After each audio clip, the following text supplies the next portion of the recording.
Vamos dar continuidade, conhecendo um pouco mais do estado do Rio Grande do Norte, porque agora a gente vai conversar com o Diácono Teixeira. Diácono, boa tarde para o senhor, seja bem-vindo aqui na Central da Esperança, da Rede Aparecida de Comunicação. A gente estava falando até agora há pouco com o Dom Jaime, até agradecer a participação de Dom Jaime, a gente não conseguiu se despedir, mas a gente faz isso agora ao vivo. E a gente conhecendo um pouquinho da realidade da Arquidiocese de Natal, que está localizada numa região que detém 70% das riquezas de todo o estado. No interior, como é que é a realidade daí dos problemas sociais, né? Desemprego, violência, questão da dignidade às famílias. Boa tarde para o senhor.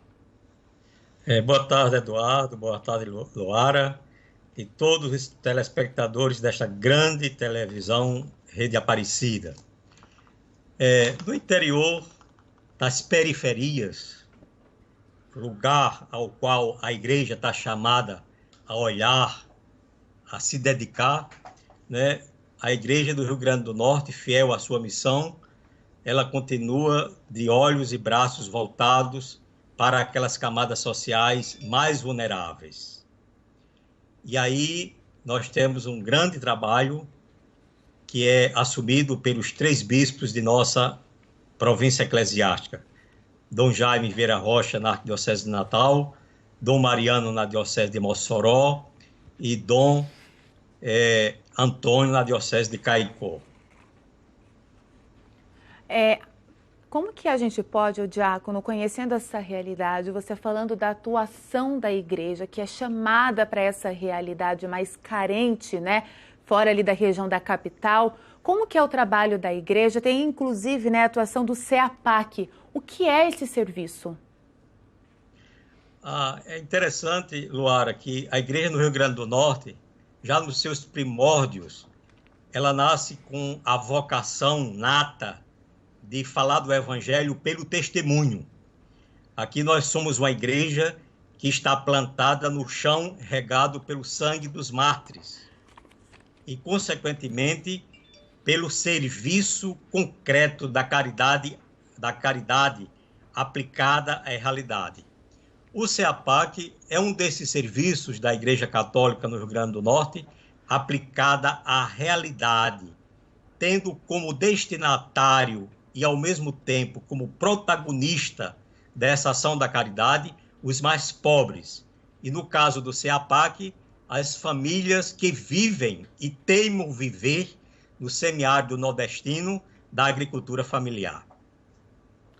Diácono, e que tipo de capacitação que esse serviço oferece para as famílias que são assistidas pela igreja aí no Rio Grande do Norte? Toda a nossa capacitação, todo o nosso trabalho, ele visa capacitar essas pessoas para conviver com o semiárido, potiguar e nordestino. Vendo no Nordeste e na terra seca e árida, oportunidade de vida e de vida com dignidade. Por isso, nós temos como eixo de nossas atividades tudo aquilo que enfrenta as questões climáticas, como o desequilíbrio das chuvas, como o desequilíbrio das secas provocada pela própria estiagem, como também a desertificação no semiárido.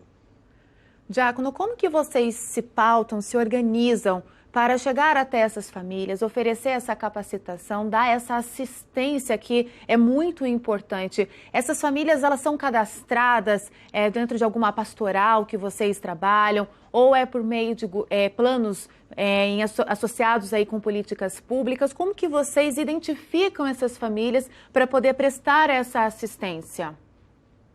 Os grandes aliados desse trabalho nosso, primeiro, é a porta natural de entrada que são as paróquias. Depois, as organizações de base, as associações rurais e o movimento sindical rural.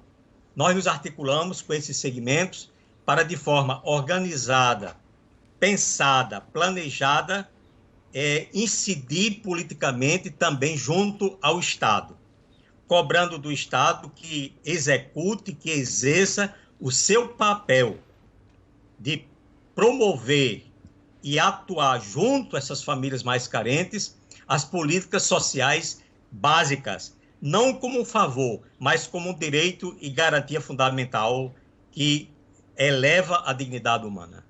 É essa igreja em saída, né, diácono, que a gente tem falado tanto, que o Papa Francisco espera tanto da igreja em todo o mundo. Agora me chamou a atenção agora há pouco, Dom Jaime falando da questão de esperança, que nesse momento que a gente vive a pandemia do novo coronavírus, é o momento de a gente também oferecer esperança para esse povo tão sofredor, que não é de agora, né, que vive esses problemas há um bom tempo, mas essas dificuldades foram agravadas pela pandemia. Agora, essas ações da igreja, que o senhor está falando do interior, da CEAPAC, inclusive, a gente fala muito da questão da solidariedade, que ficou exaltada muito, e graças a Deus que tenha sido exaltada neste tempo de pandemia. Como é que é o envolvimento aí das comunidades para fazer acontecer também essas ações da igreja? Olha, as comunidades, elas são muito solícitas, são muito abertas ao chamado da igreja. Aliás, essas pessoas, elas se sentem parte da igreja, elas se sentem igreja atuante. E nesse pacto de solidariedade que é natural, nascido do espírito evangélico que permeia todas essas ações, né, essas famílias facilitam o trabalho e trazem à luz as necessidades mais prementes, principalmente dos últimos da sociedade, daqueles que estão mais alijados de toda e qualquer oportunidade, dentre os quais os idosos e os jovens, que teimam em viver no semiárido nordestino, porque eles acreditam nas possibilidades de vida digna nesse semiárido. Diácono Teixeira, a gente quer agradecer a sua participação, a sua entrevista. Como é importante a gente conhecer outras realidades e também valorizar esse serviço da igreja. Muito obrigada. Uma boa tarde para o senhor. Agradecemos muito e que Deus nos abençoe sempre. Amém. Amém.